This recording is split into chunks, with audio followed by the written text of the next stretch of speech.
Hey everyone, this is Corey with Stafford's EDC, and today I'm giving you my full review of the Quiet Carry 9.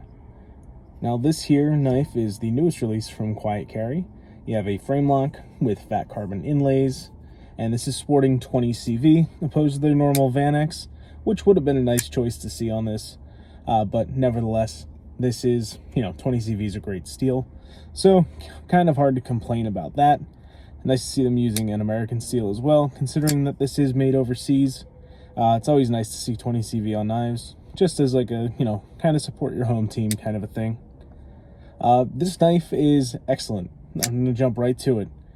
This feels great in hand. The action is stupid good. You can see here, it kind of just closes itself. Once you get off that detent, it closes itself almost all the way. Just have to give it a little bit of tilt. And yeah, it's really surprised me. First of all, I didn't look at specs before this came in, and I thought it was a lot smaller. Needless to say, it's not a tiny knife, but you can see this just fits my hand here. I wear a large size glove. This just fits a 4-finger grip with, a tiny little bit of handle there to spare. It's overall very comfortable in the hand, that's for sure. You have a milled pocket clip with some softened edges there. Not like radius edges or anything like that, but it is a stone-washed finish, so it makes it nice and comfortable, and it's very flat too, so it's not sticking up and catching your hand anywhere. You can see just how flat that pocket clip is, that there's just no hot spots on it, and really great access to the screw there through the hole. Really nice and simple to take this guy apart if you needed to. Everything is looking like T8s on here. Now, I did not check that, but that is something that it appears to look like. I guess I could check it. I have my keys here, and on them I have this. It's made by Worksharp. I don't even know what it's called. It's their outdoor sharpener.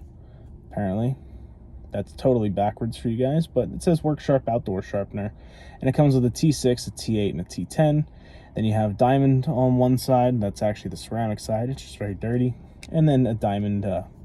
Like stone, essentially. It's, like a little sharpening rod, and it's got like no aggressiveness left to it. But hardware check on this, yeah, T8 fits all around, so that is good to know.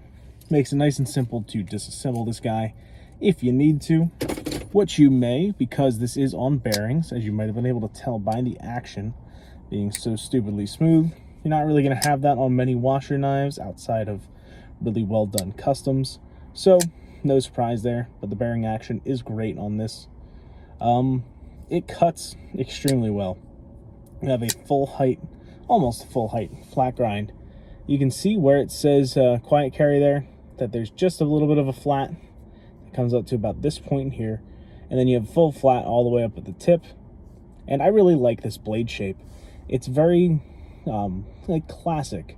It's a clip point, but it's really not a very swoopy clip point. It's not very aggressive or stabby like a lot of clip points get. Clip points tend to have really weak tips, and this doesn't. This maintains its thickness up to the tip, essentially, where just the grind is the only thing that thins it out. There is no distal taper to this, where the tip is even thinner. There's no swedge to make the tip thinner. Now, that's something they could have done. They certainly could have curved this back edge, done a swedge, and had a very more traditional clip point, like you'd see on something like a Buck 110. But I think this, with no clip, or no swedge, and that straight clip opposed to a curved clip, really gives this like a modern look, like a modern take on a clip point, which sounds stupid because, it's a clip point. They're all kind of the same. But this it's just a little different. This is very like Bowie-esque or Bowie knife. That's kind of how I look at this, and I think that's what it brings into my head. This is like a Space Cowboys pocket knife, if you want to look at it that way. Some might not, but I think it's kind of got that kind of vibe to it. Overall, really neutral handle, almost like a guard here with the finger groove like that. So, I don't know. Tell me what you think about that. But nevertheless, that full grind, full height flat grind, or nearly full height flat grind, just cuts really well. It comes down to a nice thin edge, not crazy thin, but very thin regardless. And because it is a flat grind, it maintains that thinness you know, for a good portion. You know, it doesn't stay as thin as a hollow grind would at the edge for as long, but it still is plenty thin to cut, and there's a lot of width, which really makes that flat grind excel. Like I said, super comfortable in the hand. The action's fantastic. The detent could be stiffer. It's pretty easy to get this open. I like a stiffer detent, so I like to kind of put my my fingers against the lock bar sometimes, give it a little bit of extra lock bar pressure.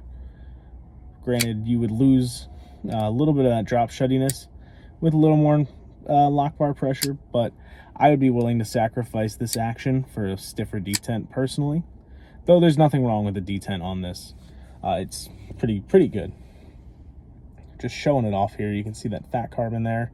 I forget what this is called. It's the white one. I don't know, because Arctic is blue, so I don't really know what the white one's called.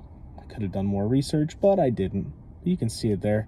It's got some interesting texture to it. It's not my favorite handle material in the world, but it kind of works on this.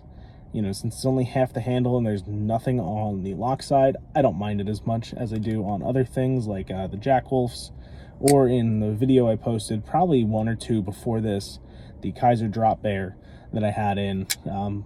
That's just a little too much for me. But nevertheless, the materials are great on this. You know, you have titanium, it's a 20 CV. Yeah, I mean, I don't really have much to complain about on this one. I guess the jimping could be a little more aggressive. It's not really doing a whole lot for grip. It's there. It's certainly more grippy than having no jimping, but it could be a little more aggressive. Other than that, I like the hardware that they use. I like the micro milling texture that's kind of going on this, which I don't know if you'll be able to see this or not. You can maybe just make that out in this light. But yeah, there's like a micro milled texture to the titanium parts, which is just barely there, but it's meaningful. It's a lot more grippy than just smooth titanium would be. But yeah, overall, the Quiet Carry 9, really great knife. I don't know if I'm going to buy one of these for myself, just because I don't love the finger choil. I don't love being locked in this position, but it's still a great knife, and I love that blade shape. And the full flat grind makes it a great slicer, which are all things that I really appreciate in a knife. And of course, your stock thickness is really not bad at all either, which helps a ton. Needless to say, if you haven't gotten one of these yet or gotten a chance to check one out, I would highly suggest picking one up. Like I said, I might not myself, just because these are around the $300 mark, and I think there's just other knives I'd rather spend $300 on. But this is a great option nevertheless if you are looking for something really, really great. So that's going to be it. I'm going to wrap this up here, keep it nice and short. Thank you guys so much for watching. I hope you enjoyed the video, and have a great rest of your day. Take care.